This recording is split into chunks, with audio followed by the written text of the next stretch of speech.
네, 기후변화 이해. 오늘부터 이제 2개 강의에 걸쳐서 기후변화와 문명에 대해서 알아보겠습니다. 금일 강의는요, 먼저 지난 시간에 이제 농업의 탄생을 잠깐 살펴봤었는데, 농업의 탄생, 그 이후에 이제 문명의 탄생, 그리고 이제 혼란과 민족 이동의 시기, BC 2000년부터 이제 BC 500년까지를 살펴보고, 이제 로마 온난기인 BC 200년에서 이제 AD 200년, 이 동안 이제 문명과 이제 기후의 변화가 어떤 연관성을 갖고 있는지 살펴보도록 하겠습니다.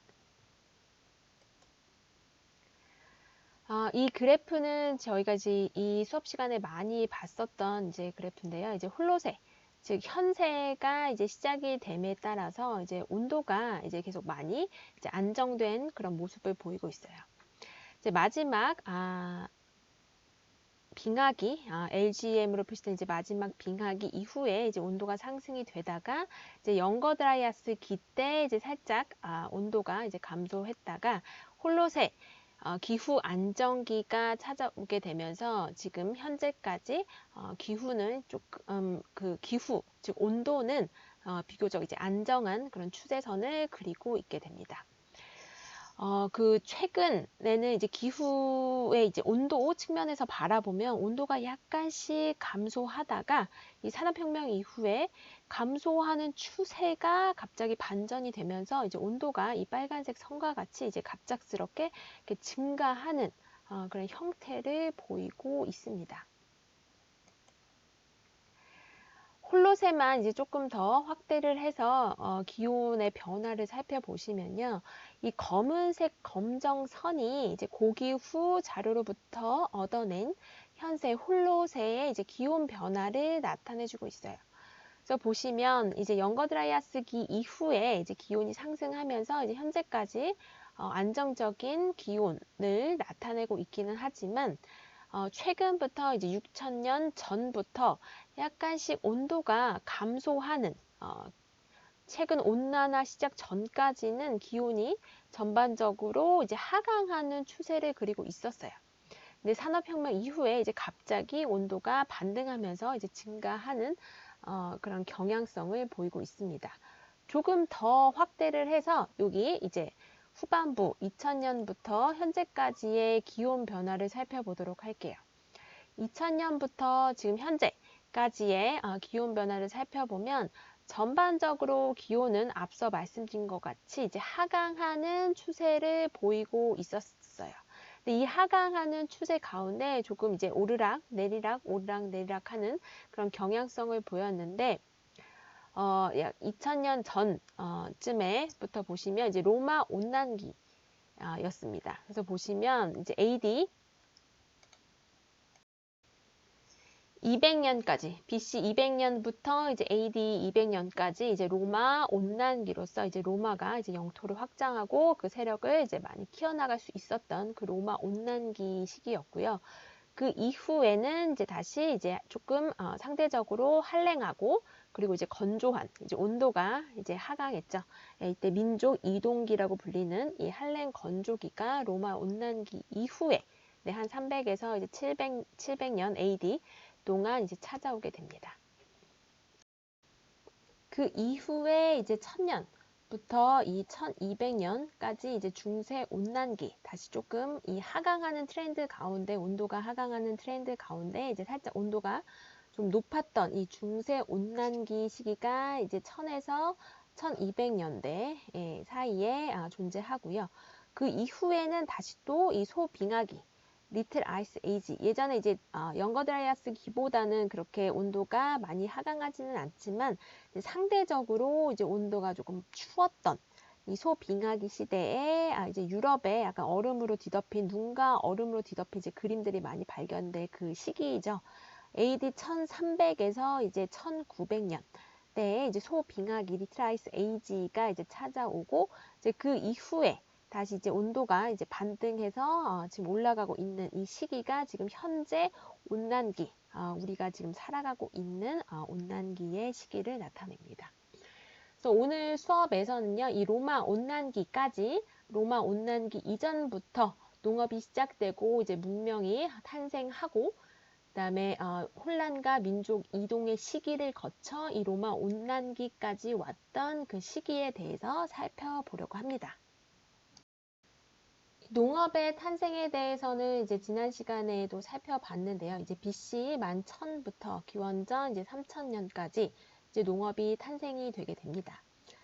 이제 영거 드라이 아이스기를 이제 거쳐서 이제 홀로세에 이제 들어가게 되면서 이제 기후가 안정되고 온도가 따뜻해지면서 이제 인구가 이제 증가하니까 더 이상 이런 수렵 채취만으로 증가한 인구를 이제 먹여 살릴 수가 없게 되기 때문에 이제 농업의 발명이 되게 돼요. 수렵과 채취 외에 이제 새로운 생존 방식으로의 이제 변화가 필요하게 되면서 이제 농업이 이제 발명이 되게 되죠. 그래서 농업의 발명은 상대적으로 이제 기후가 좋았던 레반트 지역, 우리 지난 시간에 알아봤었죠. 그리고 이제 터키 지역에서 이제 농업이 발생을 하게 됩니다. 네. 앞장으로 다시 좀 넘어가 보면요. 우리가 근데 이 농업을 시작하게 되면서 농업에 의해서 이제 CO2 그리고 이제 메탄과 같은 이제 온실기체가 대기 중으로 이제 방출이 된다고 했어요. 그래서 이 새로운 빙하 시대의 도래를 이 농업이 방지를 하고 대신에 이제 조금 이 농업에 의해서 이제 온난화가 계속되고 있다라는 말씀까지 이제 지난 시간에 드렸습니다. 그래서 오늘은 이제 농업의 탄생 이후에 이제 문명이 탄생되었던 이 건조화기 BC 3000년부터 이제 BC 2000년까지의 이제 건조화기에 대해서 이제 살펴보도록 하죠. 기원전 3000년에서 이제 2000년에 이제 4대 문명인 이집트 문명, 메소포타미아 문명, 그리고 인더스 문명, 황하 문명이 이제 발생하게 됩니다. 그래서 보시면 이 지도상에서 여기 이집트 문명의 발상지, 그 다음에 메소포타미아 문명, 그 다음에 이제 인더스 문명, 그리고 이제 황하 문명의 발생지가 각각 이제 붉은색으로 이제 표시가 되어 있죠. 이 문명의 발상지, 4대 문명의 발상지의 이제 공통점은 그 주변에 이 보시는 것 같이 이제 하늘색으로 큰 강을 이렇게 끼고 있는 건조한 사막 지역에서 발생이 됐다는 것이 이제 공통점이 되겠습니다.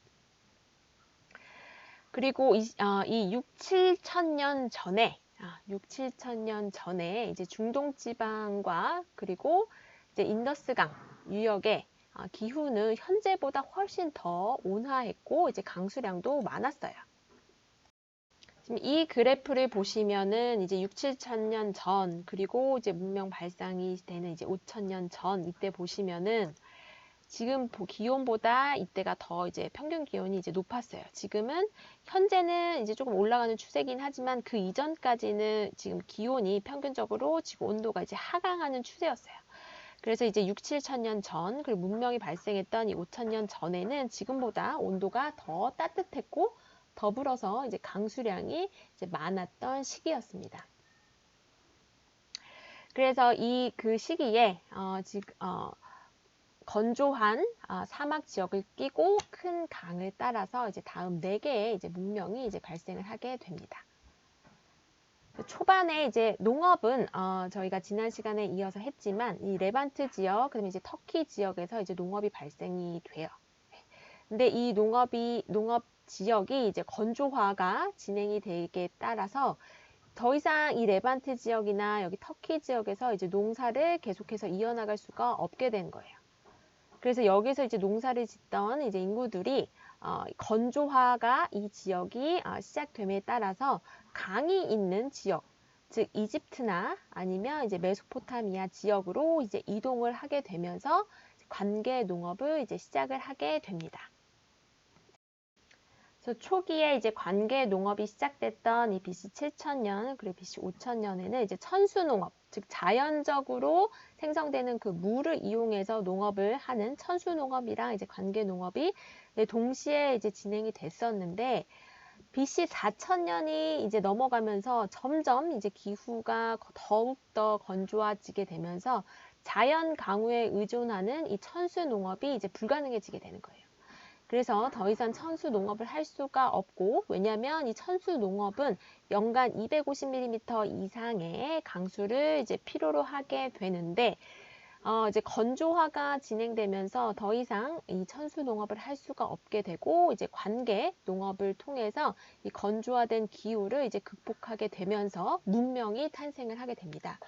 왜냐하면 이 관계 농업을 하려면 이제 대규모의 이제 조직과 권력, 그리고 이제 새로운 기술이 필요로 하게 되기 때문에 이제 문명이 탄생하게 되는데요. 이제 명령을 전달해야 되고, 이제 수로를 건설을 하고, 이제 댐을 건설함에 따라서 명령이 전달이 돼야 되고, 홍수가 났거나 이제 가뭄이 났을 때 이제 물 분배를 이제 어떻게 해야 되는지, 그것들을 또 어떻게 과거에 진행했는지에 대한 이제 기록이 필요하게 되면서 문자를 발명하고, 또 권력이 이제 등장하게 되면서 이제 문명이 이제 탄생하게 되는 거죠. 또한 이 권력이 등장하게 되면서 이제 권력의 그 힘을 상징하도록 이제 거대한 건축물이 이제 지어지게 됩니다. 또한 이제 이 관계 농업을 통해서 이제 농업 생산량이 이제 크게 증가함에 따라서 농업 외에 비생산 인구의 이제 유지가 가능하게 되죠.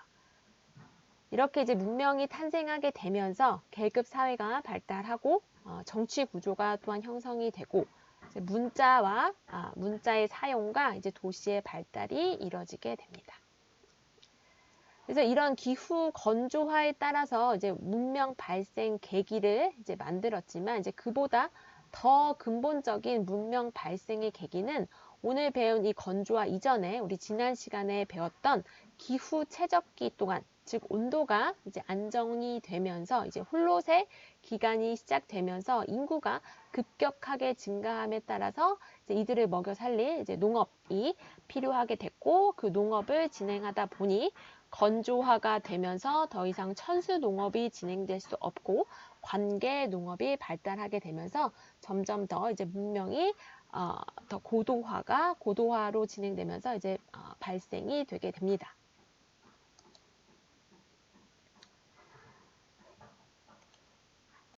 그래서 4대 문명을 이제 하나씩 한번 알아보도록 할게요. 이 4대 문명에 대한 좀 더 이제 자세한 이제 발달 과정은 제가 이제 PDF로 올려드리는 이제 보조 자료를 통해서 각각 4대 문명이 어떻게 발달을 했고, 또 이러한 4대 문명이 기후 변화와 함께 어떻게 쇠퇴하게 됐는지 PDF 참고 자료를 참고하시면 되겠습니다. 먼저 첫 번째 이제 이집트 문명부터 볼게요. 이제 이집트 문명은 이제 홍수가 매 해마다 일어나요.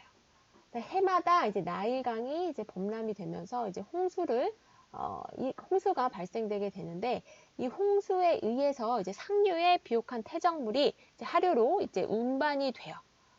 그러면서 이 나일 강변이 이제 전체적으로 이 비옥한 태적물이 운반이 되면서 이제 풍요로운 땅이 되니까 이 홍수를 재앙이 아닌 축복으로 이집트 문명이 받아들이게 됩니다. 그래서 이 나일강 범람이 이제 언제 일어날 것인가를 이제 예측을 하는 이집트의 국왕인 이 파라오가 태양의 신으로 절대적인 권력을 갖게 됩니다. 그래서 이집트는 이제 강력한 왕권을 갖게 되는 것이 이제 특징이고, 이제 그 왕의 이제 무덤인 이런 피라미드, 그리고 이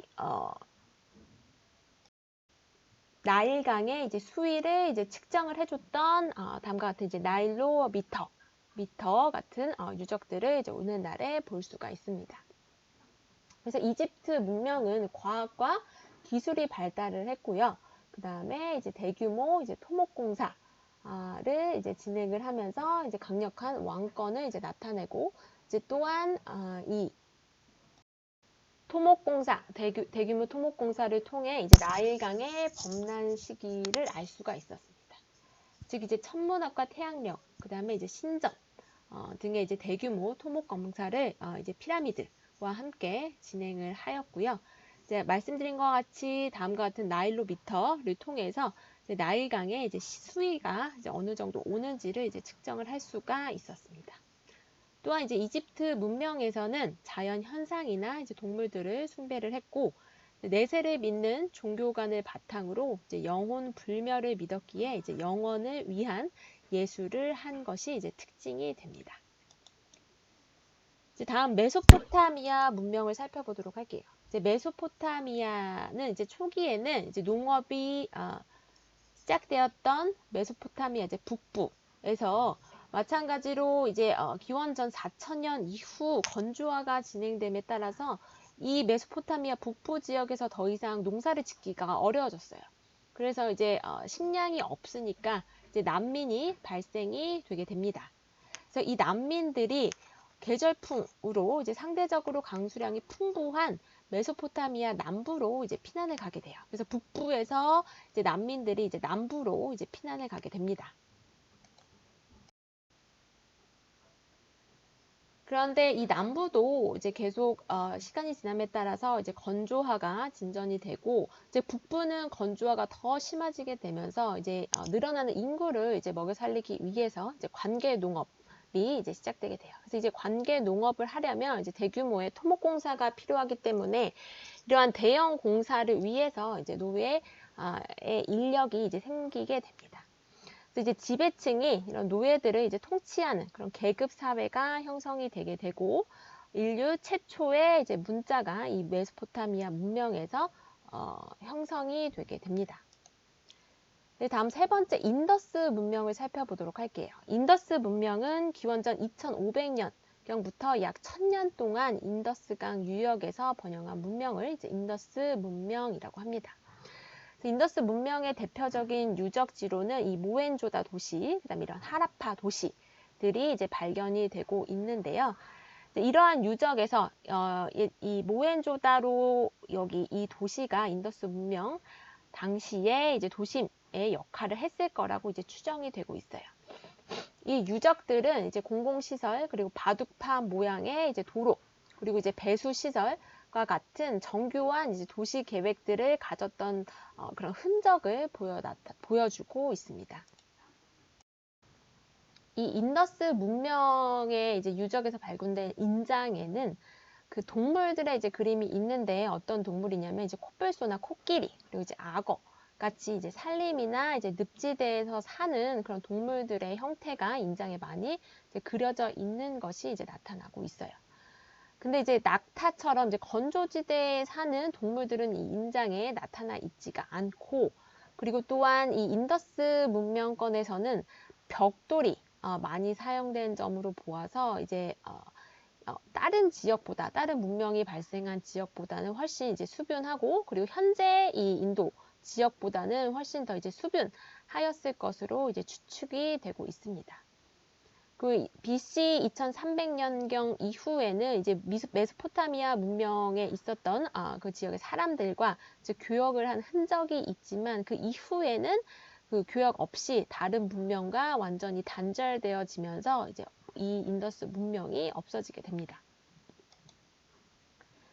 그다음 이제 아시아에서 이제 발생한 황하 문명을 볼게요. 이제 앞에서는 이제 아시아 외에 이제 지역에서 이제 발생한 문명이고, 그다음에 이제 유일하게 아시아에서 발생한 그 문명을 살펴보면요, 이제 황하 문명이 있죠. 이 황하 문명은 이제 중국어를 사용하는 그 왕족들의 분할과 혼란 시기까지 다 포함해서 이제 현재까지 지속되는 유일한 고대 4대 문명이라고 할 수가 있습니다. 이 황하 문명은 앞에서 우리가 본 새 문명과 이제 완전히 고립된 상태에서 약 앞의 문명보다 이제 1000년 이상 늦게 시작된 문명이 이제 황하 문명이 되겠고요. 그리고 이 문명은 앞에 새 문명이 시작된 지역보다 조금 더 높은 위도에서 이 황하 문명이 시작이 되게 됩니다.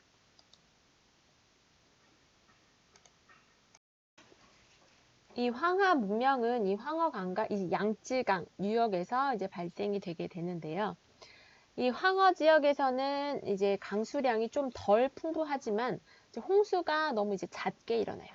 반면에 이제 양쯔강 유역은 황허보다 이제 기온이 좀 더 높고 강수량도 이제 풍부하고 하기 때문에 이제 황허 지역보다 양쯔강 유역 지역이 조금 더 농사에 이제 적합한 지역이 되게 됩니다. 그래서 좀 더 상대적으로 기온도 높고 이제 수량이 풍부했던 이 양쯔강 유역에서는 관계 농업이 필요성이 이제 적었지만 이제 황허는 상대적으로 강수량도 적고 하지만 한번 내리면 이제 홍수가 발생함에 따라서 이제 공동체 작업의 필요성을 이제 인식시켜 주면서 이제 두 지역에서 황하 문명이 발생하게 됩니다. 오늘 중국어의 전신이라고 할 수 있는 오늘날 중국어의 전신이라고 할 수 있는 이 갑고의 문자가 이 황하 문명의 이제 유적지에서 이제 발견이 되고 있죠. 이러한 4대 문명의 이제 붕괴는 왜 일어났는지 한번 살펴볼게요. 먼저 이제 농업의 발달이 되면서 이제 인구가 증가하게 되고 이제 유목민이 아닌 이제 정착 거주지가 발생하게 됩니다. 정착 거주지가 발생함에 따라서 좀 더 이제 인구가 증가하게 되고, 그다음에 이제 관계 농업이 일어나게 됨에 따라서 이제 계급 사회가 출현이 되게 되고 비생산 인구가 늘어나게 되면서 보다 더 많은 농업 생산량이 요구가 되게 되는 거죠. 그러면서 이제 땅을 산과 이제 땅을 개간을 하게 되면서 농업지로 개발을 함에 따라서 이제 환경이 파괴가 됩니다. 그래서 이제 농지 개간에 따라서 이제 토양이 이전보다 훨씬 더 이제 쉽게 침식이 되고 토양이 농지 개간으로 인해서 이제 황폐화되게 되죠. 또한 이 관계 사업 더 이상 이제 천수 농업을 할 수 없게 되면서 이제 관계 농업을 함에 따라서 이제 농지가 침수되고 그다음에 고염분화가 되게 됩니다. 그리고 이 벌목으로 인해서 이제 농경지로의 개간을 위한 벌목으로 인해 산림이 황폐화되면서 홍수나 이제 가뭄이 났을 때 이 나무들이 이제 좀 잡아줘야 되는데 얘네들이 이제 좀 홍수랑 가뭄에 이제 취약하게 변하게 되죠. 이렇게 관계 농업을 통한 이 벌목과 그다음에 농지의 개간에 의해서 이제 더 이상 환경이 변화했을 때, 즉 이제 자연재해, 홍수와 가뭄과 같은 이제 자연재해가 왔을 때 이제 이것들이 이제 극복이 되지 못하고 문명들이 멸망이 되게 됩니다. 그래서 BC 2000년경에 건조화가 이제 절정에 이르게 되면서 더 이상 이 건조화를 이제 건드지 못하고 이제 산림이 다 황폐화됨에 따라서 이제 메소포타미아 문명 그리고 인더스 문명 이집트 문명이 이제 멸망을 하게 됩니다. 그래서 이제 황하 문명만 남겨놓고 이런 자연 변화, 기후 변화, 기후 변화에 의해서 이 변화된 자연들이 이제 적응을 하지 못하고 문명이 이제 멸망을 하게 이릅니다. 그래서 각각 메소포타미아 문명, 그다음에 이집트 문명, 인더스 문명이 어떻게 멸망했는지에 대해서는 이제 참고 자료를 한 번씩 참고해 주시길 바랍니다. 그래서 황하 문명을 빼고 이제 그 외의 문명들이 이제 다 멸망을 하게 됐는데요. 왜 황하 문명은 멸망하지 않았는지, 동양 문명과 황하 문명인 동양 문명과 이제 서양 문명의 환경적인 차이를 한번 살펴보도록 할게요. 이 서양의 주식과 그다음에 이제 동양의 이제 주식의 차이에 의해서 이 서양 문명이 이제 더 쉽게 멸망을 하게 된 까닭인데요. 그래서 보시면은 이제 서양 문명, 서양 사람들은 주로 그 주식이 이제 빵 그리고 이제 단백질이 이제 주식이에요. 그래서 보시면 이제 빵이 이제 밭에서 이제 밀을 통해서 이제 얻기 때문에 주로 서양 문명은 이제 밭농사를 짓게 되고 또한 이제 이 육식으로 이제 단백질을 보충을 하게 되는데 이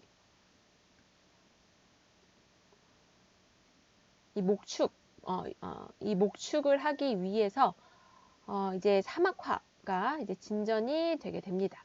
그래서 이제 밭농사랑 이제 목축을 하는 이 서양 문명보다 이제 쌀을 먹는, 즉 이제 논농사를 이제 주로 짓게 되는 이 동양 문명이 더 환경 파괴가 이제 덜하게 돼요. 왜냐하면 이제 논농사를 짓는 이 동양에서는 이제 논이 이제 저수 능력과 그리고 지표 보호 능력이 이제 밭농사보다 이제 더 좋기 때문에 호수를 막아주고 지표의 유실을 또한 이제 막아주기 때문에 이제 논농사를 짓는 동양 문명이 밭농사나 이제 방목 그리고 목축을 하는 서양 문명보다 더 환경 파괴가 덜 하게 됩니다.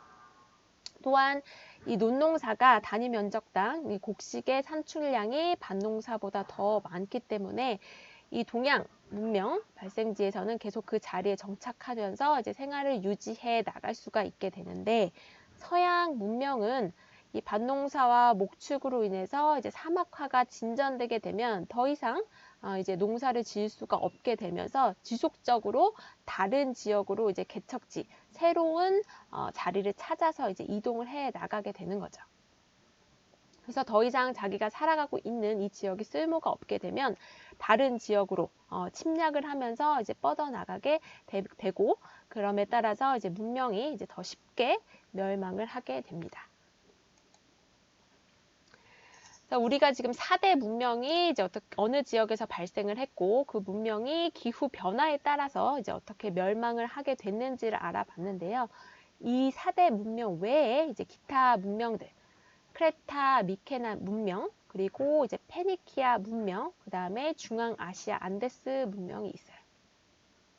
이 크레타 미케네 문명은 이 크레타 섬을 중심으로 이제 번영을 했는데, 이 문명 또한 극심한 한발, 그리고 이제 목축, 그리고 이제 밭농사로 인한 환경 파괴로 인한 내부 붕괴로 이제 멸망을 하게 됩니다.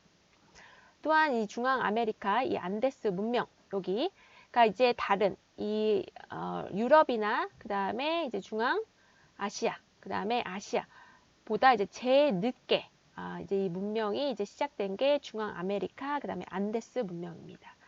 이 신대륙에서는 이 기존에 발생한 이 문명의 4대 발생지, 그리고 이제 기타 문명, 그 주변에 이제 기타 문명이 발생했던 그 기후와 이제 전혀 다른 기후 환경 아래서 중앙 아메리카 안데스 문명이 이제 발달을 하게 됩니다. 이 문명은 처음 이제 BC 2500년경에 처음 그 문명이 발생이 되게 되는데, 농경을 시작하고 정착 마을이 이제 등장을 하게 됩니다. 그 이후에 이제 기원 후 250년에서 이제 900년 이제 마야 문명, 멕시코와 이제 과테말라를 중심으로 이제 마야 문명이 이제 탄생을 하게 됩니다. 근데 후에 이 마야 문명 또한 이 지역의 이제 극심한 가뭄으로 인해서 이제 이 마야 문명이 붕괴가 되게 되죠. 이렇게 기후 변화로 인해서 여러 4대 문명 또는 이제 기타 문명들이 이제 붕괴가 되게 됩니다. BC 3000년에서 이제 BC 2000년까지 문명의 발생 시기를 지나서 이제 BC 2000년부터 이제 BC 500년까지는 혼란과 민족 이동, 즉 한랭 건조기 시기입니다. 이 가뭄이 계속 극심화되면서 이제 기온도 조금 추워지고 건조기가 이제 극심해지면서 이제 혼란, 그리고 민족 이동의 이제 암흑 시대가 이제 전 세계적으로 이제 찾아오게 됩니다. 이제 주 4대 문명을 비롯한 고대 문명이 이제 붕괴를 하게 되고, 그 다음에 이 서양 역사, 그리스 로마 문명이 이제 시작되기 전까지는 이제 서양 역사에서 별다른 언급이 없는 시기가 이 혼란과 민족 이동의 시기인 기원전 2000년에서 500년 사이의 시기가 되게 됩니다. 이 아래 이제 기재된 것처럼 이제 기원전 거의 2000년, 금방인 기원전 2200년 동안 200년의 기록을 보면 약 100년 동안 유럽 동부의 한랭 건조한 기후가 엄습하고, 그다음에 나일강의 수위가 이제 엄청나게 낮아진 기록이 존재합니다. 또한 이 시기인 이제 BC 1500년에 보면은 이제 한랭화의 흔적이 전 세계적으로 유럽뿐만 아니라 이제 전 세계적으로 나타나게 되는데요. 이제 특히 이제 이 캐나다와 이제 시베리아의 산림 한계가 나이테 기록으로 살펴보면 그 산림의 한계가 이제 400km 남방으로 이제 후퇴가 돼 있고, 빙하가 이제 남쪽으로 이제 많이 오면서 이제 전 세계적으로 이제 한랭화가 된 시기가 이 한랭 건조기 시기가 되게 됩니다. 또한 이 시기에는 이제 화산 폭발도 자주 일어나게 됩니다. 그래서 이 시기에는 이제 전쟁이 잦아지게 돼요. 더 이상 내가 사는 곳에 춥고 그다음에 건조해서 농사도 지을 수가 없으니까 이제 다른 지역으로 이제 찾아서 나가야 돼요. 살기 더 좋은 지역으로 이제 민족들이 이제 이동을 하게 됩니다. 그러면서 원래 거기 있던 이제 토속민들을 이제 없애고 자기가 그 땅을 차지해야 되기 때문에 이제 전쟁이 잦아요. 그래서 이 문명이 발생한 이 전 시기에 썼던 이 청동 무기가 이제 부족하게 되고 또한 이제 열악한 기후 조건을 극복하기 위해서 좀 더 단단한 기구가 필요하게 돼요. 그래서 이제 이 청동에서 이제 철기의 발명이 이제 시작이 중동에서 최초로 되고 철기 문명이 이제 등장을 하게 됩니다. 그래서 새로운 이제 기술, 조금 더 이제 단단한 그런 무기를 이용을 해서 이제 기후 변화를 극복을 하게 되고 이전에 이제 청동기 생산을 독점하고 있던 왕권은 쇠퇴하고 이제 철기를 생산하고 있는 철기를 생산할 수 있는 기술을 가진 그런 새로운 왕권이 이제 탄생을 하게 됩니다. 또한 이제 중국에서도 이제 주왕실이 무너지고 춘추 전국 시대가 도래하게 되죠. 또한 이 민족의 이동 시기에 중앙아시아에 자리 잡고 있던 유목국가를 이뤘던 이 민족들 중에 이제 아리안족이 이제 인더스 문명이 있던 쪽으로 이제 이동을 해서 이미 쇠락했던 이 인더스 문명을 대체를 하고 겐지스강 유역에 이제 베다 문명을 건설하게 됩니다. 그래서 이 아리안족이 이룩한 이 문명, 베다 문명은 현재 인도 문명의 뿌리가 되고 있는 문명이라고 할 수가 있겠습니다. 이 한랭 건조했던 민족의 이동 시기인 기원전 2000년에서 기원전 2000년에서 기원전 500년이죠. 기원전 2000년에서 기원전 500년의 시기를 지나서 이제 로마 온난기 기원전 200년에서 이제 기원 후 200년 로마 온난기 시대가 찾아오게 됩니다. 네, 이 로마는 이제 다음에 성장기, 번성기, 이제 쇠퇴기를 거치게 되는데요. 이제 민족의 이동기가 이제 끝날 때쯤에 이제 이 로마가 이제 성장을 해요. 이제 초창기 로마의 성장 시기에는 다소 이제 한랭하고 이제 건조한 시기였는데 이 시기를 지나서 이제 번성기인 기원전 200년과 기원 후 이제 200년에는 이제 온난 다습한 기후를 갖추게 됩니다. 그래서 이 기간에 번성기에 이제 비교적 온난하고 이제 다습한 기후를 갖추게 되면서 지중해성 기후의 북방 경계가 프랑스 북부까지 북상을 하게 돼요. 그러면서 이제 포도의 생산지가 조금 더 북쪽까지 확대가 되게 되죠. 다다음 장을 잠깐 먼저 살펴보시면은 이 따뜻한 기단의 위치가 이전엔 초기 로마의 성장기 때는 조금 아래로 남하에 있다가 이제 기원전 300년에서 이제 기원 후 300년의 기단의 상대적 위치를 보시면 이 따뜻한 기단이 이제 조금 더 북쪽까지 이렇게 확장을 해 나가고 있는 것을 확인하실 수가 있어요. 그러면서 이 지중해성 기후의 북방 경계가 프랑스 북부까지 북상을 하면서 포도의 생산지가 이제 북쪽으로 확대가 되고 또 이 시기에 비가 많이 내리게 되면서 많은 유량을 고려를 하면서 이제 여러 가지 다리가 건설되게 됩니다. 그래서 보시면 여기 이 로마 시대 프랑스 남부에 있는 고대 로마의 수도교인 이제 가르교 이것 또한 이제 이 시기에 많은 유량을 고려를 해서 건설이 된 그러한 다리가 되겠습니다. 그래서 이 번성기 동안에는 이제 수백 년 동안 남부 지중해와 그다음에 북아프리카의 이제 겨울철 강수가 풍부했어요. 그래서 이제 토양이 비옥해지고 이제 많은 곡식이 이제 생산이 되면서 이 북아프리카가 로마 나라의 이제 곡창지대로 이제 변모하게 됩니다.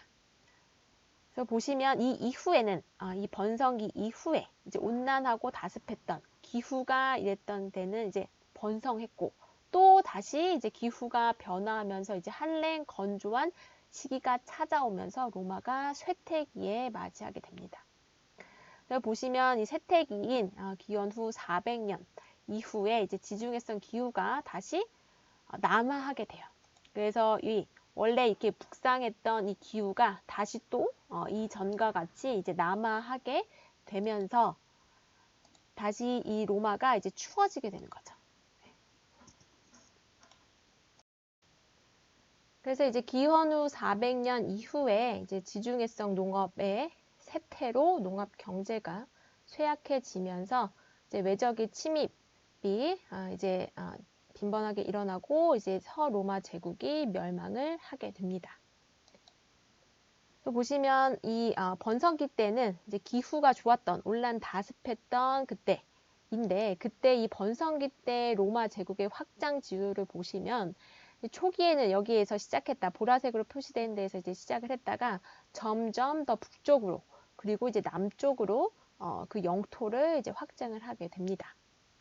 하지만 다시 기후가 이제 한랭 건조하게 되면서 이 지중해성 농업이 쇠퇴하게 되면서 이제 이 로마가 쇠퇴기를 맞고 이제 그 이후에 이제 멸망을 하게 되는 거죠.